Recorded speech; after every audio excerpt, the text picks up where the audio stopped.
And we finally have Yenneagram 9, pairing the 9 on the Enneagram, the peacemaker, with the yoga pose chair.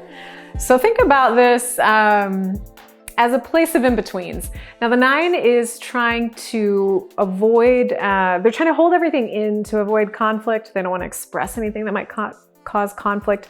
They're also trying to keep out anything that might steal their peace. So this in-between, sometimes a place of indecision.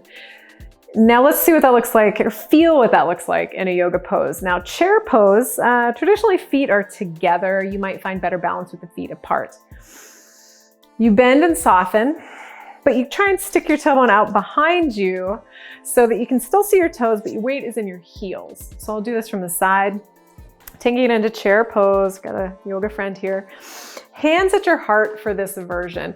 Now you're almost sitting into that imaginary chair, but think of yourself in an in-between place.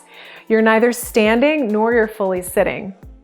And the longer you hold this place of indecision, the more difficult, the more stressful it feels in the body.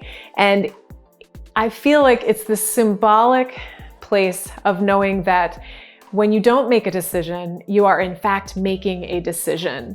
And sometimes that indecision of a decision causes pain to yourself, to others.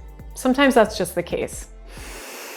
Take one more breath here in the 9, or hold it longer if you want.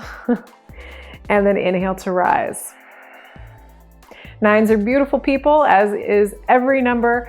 But the beauty of the 9 is they are trying to moderate. They're trying to keep the peace. They are amazingly skillful at that. When it can go haywire is when that indecision causes inaction, when there needs to be action.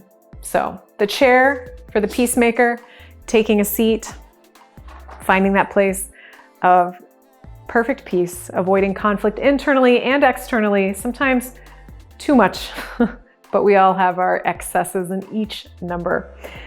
Thanks for listening, and thanks for experiencing all these numbers and their corresponding yoga postures.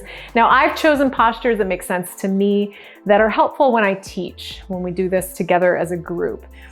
But you might find different postures make more sense to you to symbolize numbers. That's perfect. Use what can help you. And I encourage you again to find a class of bodily movement that helps you note and what you feel in your body, notice sensation.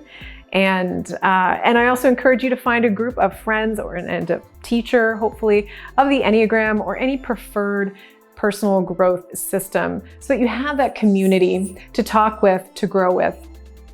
Again, this is work we're doing on ourselves that can't be done alone.